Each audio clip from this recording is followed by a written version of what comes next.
A piece of legislation is making its way through Congress that, if passed, would restructure a key provision of the Americans with Disabilities Act. Local advocacy groups say the legislation would limit equal access for the disabled community in commercial spaces. 6 on your side, Stephanie Hale-Lopez has the story.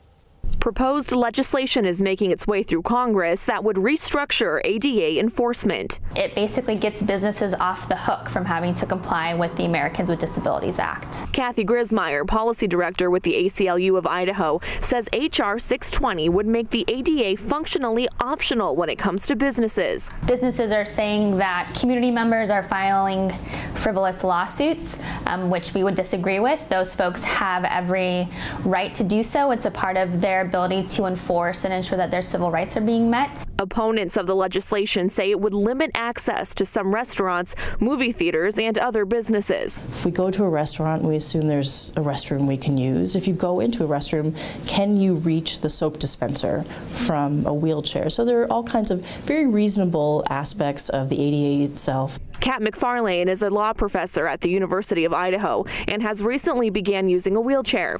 She says it's opened up a whole new understanding of what kind of barriers the disabled community faces. The ADA wanted us to be part of society. And when we don't take down barriers, we don't take them down quickly, we make it harder to litigate barriers, we really do a disservice to the original purpose of the Americans with Disabilities Act. Stephanie Hale-Lopez, 6 on your side.